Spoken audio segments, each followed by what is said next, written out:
آپ individual پائرٹی، personal پائرٹی، بہت اعلیٰ کردار، بہت اعلیٰ تقوی، بہت زاہد، بہت عابد، سب کچھ ہے، لیکن اس نظام کا حصہ ہے جو نظام باطل ہے، آپ کس کی گواہی دے رہے ہیں؟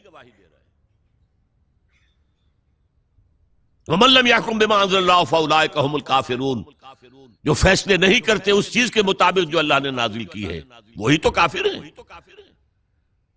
تم نے کافر کسے سمجھا ہے؟ وَمَن لَّمْ يَحْكُم بِمَا أَنزَلَ اللَّهُ فَأُولَٰئِكَ هُمُ الظَّالِمُونَ، جو اللہ کی اتاری ہوئی شریعت کے مطابق فیصلے نہیں کرتے وہی تو مشرک ہیں۔ وَمَن لَّمْ يَحْكُم بِمَا أَنزَلَ اللَّهُ فَأُولَٰئِكَ هُمُ الْفَاسِقُونَ، جو اللہ کی اتاری ہوئی شریعت کے مطابق فیصلے نہیں کرتے وہی تو ناہنجار ہیں، فاسق ہیں، غدار ہیں، باغی ہیں، سرکش۔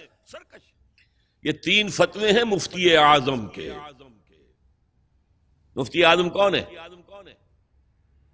اللہ۔ قرآن میں یہ لفظ آیا ہے اللہ کے لیے، یفتیکم، یستفتونک، اے نبی یہ آپ سے فتویٰ مانگ رہے ہیں کلالہ کے بارے میں۔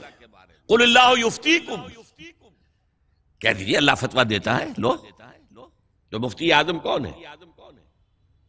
یہ ساری دنیا کے مفتی مل کر بھی اگر مفتی بن جائیں ایک، تو کیا اللہ کے برابر ہوں گے؟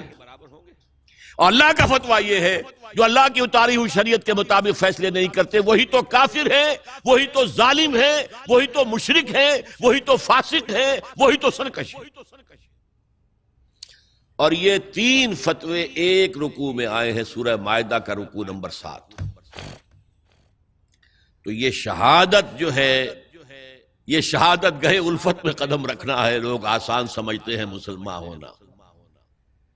ٹھیک ہے، کہہ دیا اشہد ان لا الہ الا اللہ واشہد ان محمد رسول اللہ، اب تمہیں معلوم نہیں ہے شہادت گاہ میں آ گئے ہو۔ اور شہادت سے مراد تمہارے قول سے اللہ اور اس کے دین کی گواہی ملنی چاہیے، تمہارے عمل سے اللہ کی اور اس کے دین کی گواہی ملنی چاہیے، اور انفرادی ہی نہیں اجتماعی سطح پر اللہ کے دین کو قائم کر کے گواہی دو دنیا کے سامنے کہ دیکھو یہ ہے اللہ کا دین، آؤ، come and see with your own eyes, this is Islam.